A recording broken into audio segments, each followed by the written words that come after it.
Got this side woven in now. That side's done. Time to go get some more limbs.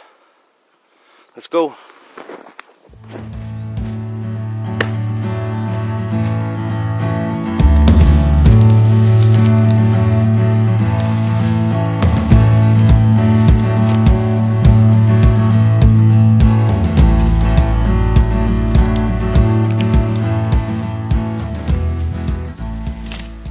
Just gonna put them all in the pile so I can collect them all nicely. Makes it a lot easier to carry over to the shelter.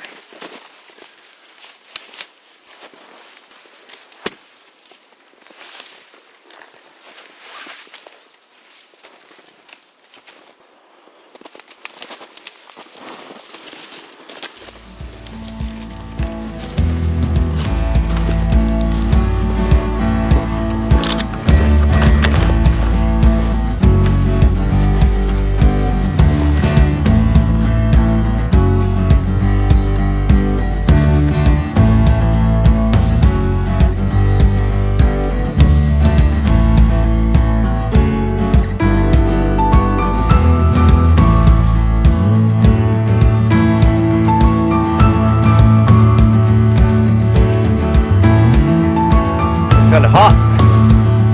Take the old jacket off.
Go get him.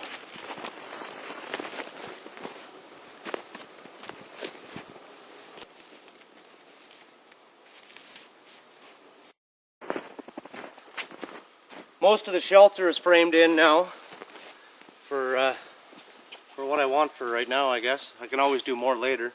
So what I'm doing now is just making a door for it. I'm just going to take 3 tops or 3 small little trees, put them side by side, and weave some sticks through.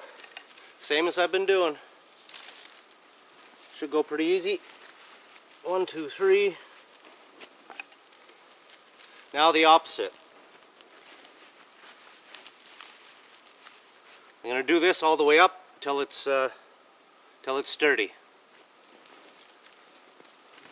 And then I'm going to do it with balsam limbs.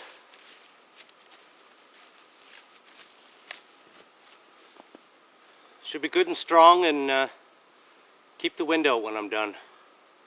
That's all I'm going to need.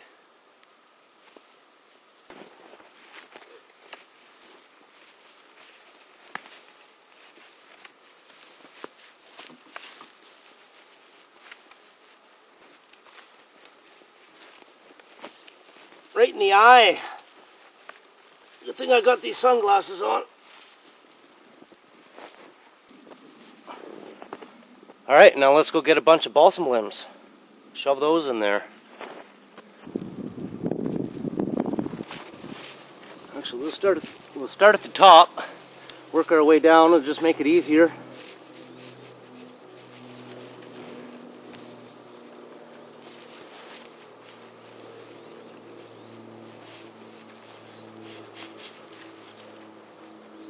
Pretty simple. Just shoving sticks in between each other.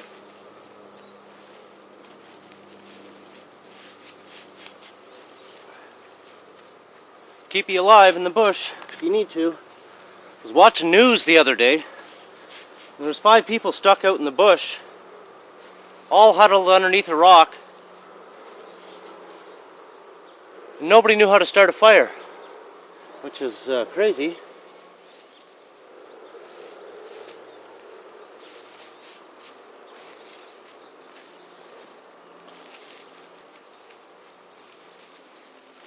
If you're going to be out in the woods, hiking and exploring, you should at least know how to start a fire, you know, and bring something along with you that can start it, like a lighter, at the very minimum.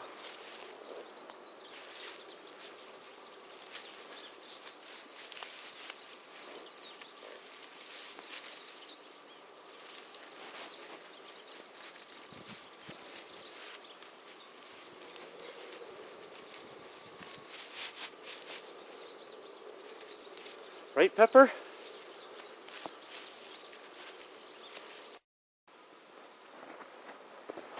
Now, at the bottom, I'm just going to go sideways with them. Make it easy.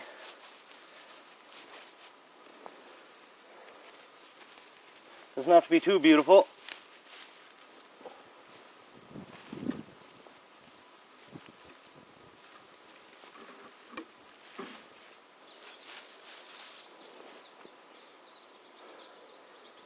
Okay, let's test it out.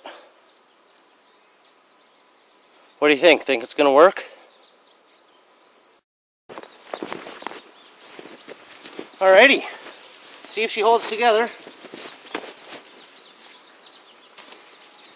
Not too bad, I guess.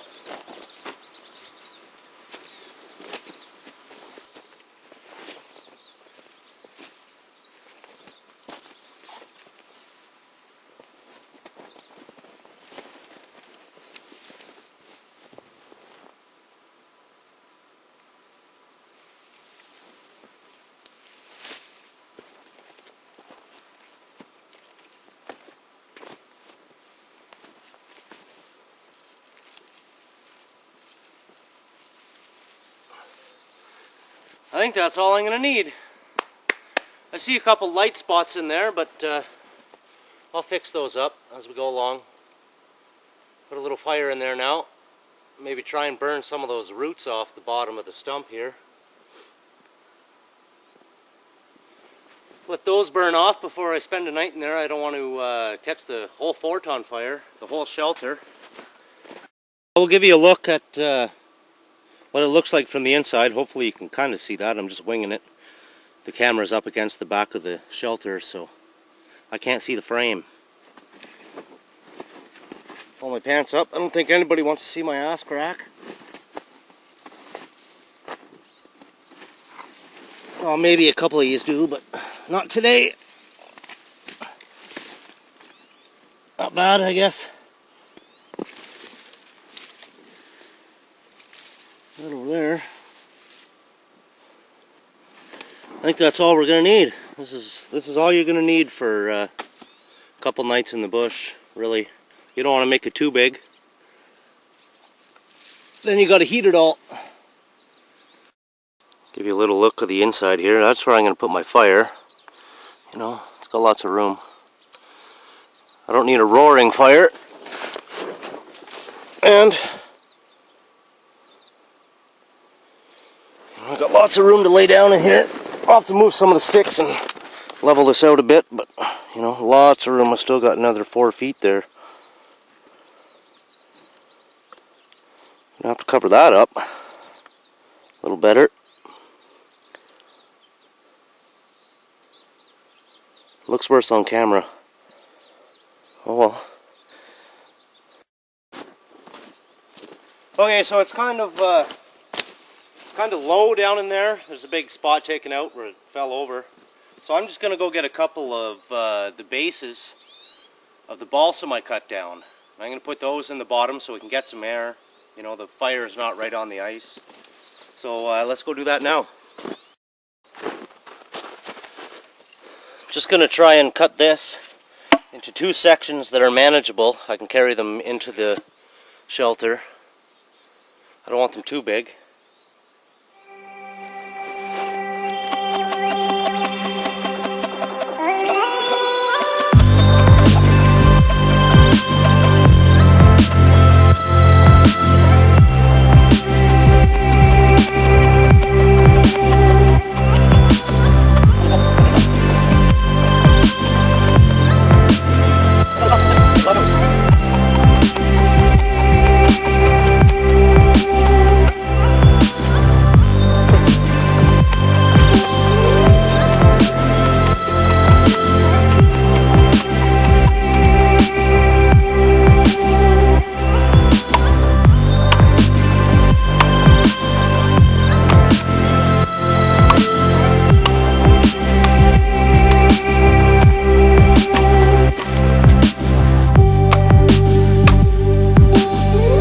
Perfect.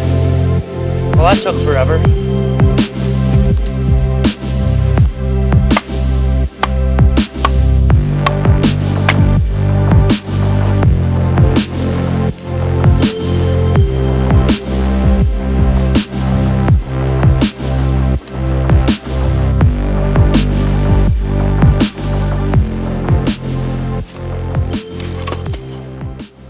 Voila. Ready to make a fire. So what I did, get my fire going, is just take some of these dry limbs from the tamarack that's fallen over, all the fine stuff, and I put it on top of those 2 pieces of balsam that I brought in. I'm going to use birch bark, no secret, and a little piece of stump. It's kind of spunky, just help with the ember, I guess. And that's all I should really need to get a fire going. If I need more than that, I probably shouldn't be out here.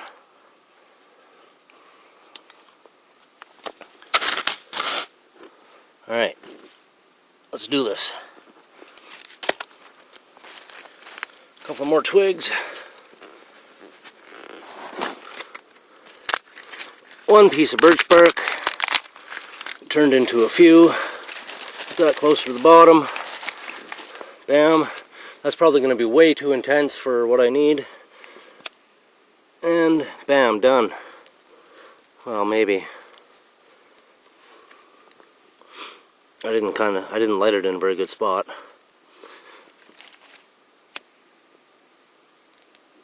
Oh. Come on, birchy bark. There we go. And I'm done. Fire going. Set it and forget it. This is probably going to be way too friggin' intense.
I don't think I'm going to need anything bigger than that.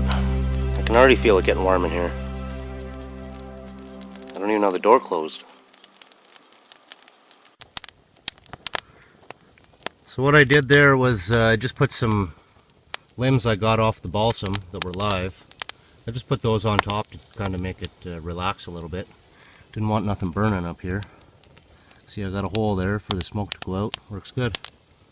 Maybe I'll close it off a little bit because it goes out too fast. Takes the heat with it. Although it's not cold in here. That will be a nice bed of coals when it's done.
Just going back home now. All done the shelter. We'll spend a night in there in a few weeks, I guess. Maybe even this weekend, who knows. It was fun. Hope you guys enjoyed watching it. If there's anything I can improve upon, let me know in the comments. What would you guys have done different? Would you have the shelter outside, inside? You know, I can always put one outside too if I wanted, if it was going to get really cold. One on either side of the shelter. That would help. All in all, I think it was successful. It'd definitely keep me alive, keep me warmer. Now, if I was going to stay there for a few days and it was cold, I'd probably make the walls quite a bit thicker, to be honest. You know, a couple hours. You do expend a lot of calories, but if you have the means to go and get those calories out of the bush, well, then you should be alright. Although in the Canadian winter, there's not a whole lot of wildlife. You know, you're only going to get, well, snowshoe hare if you're lucky. If you know what you're doing. You know, the odd partridge, but your chances of getting them with that are pretty slim. So you'd have to build yourself some sort of bow or something. Trap, I guess. You have to probably set about 100 traps. Get yourself a partridge. Lots of wolves here lately. Almost every day I see a track on the tracks that I took.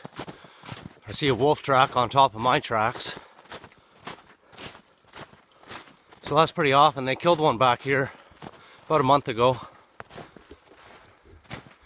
I guess they're on the search again.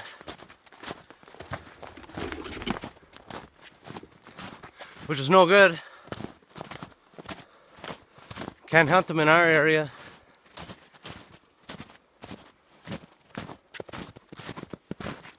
Now they're thinking about extending that zone, which is kind of crazy, I think. Because I see more wolves than I do deer. And I'm not even exaggerating at all. Am I afraid of wolves? Absolutely not.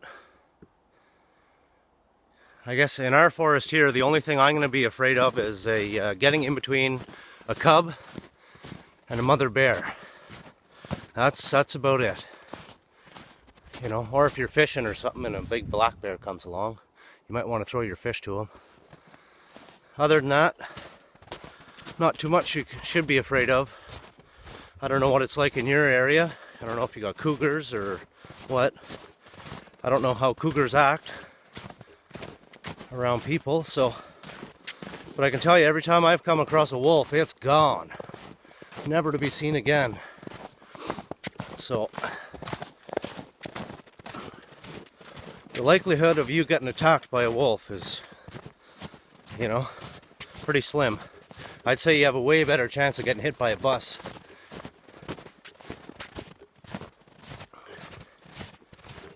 Like a lot bigger chance. Even if you live out in the country, you have a better chance of getting hit by a bus than getting attacked by wolves.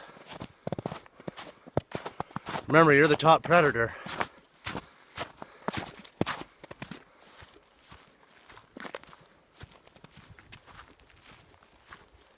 Now, that being said, if I have my dog with me, that's a whole different story.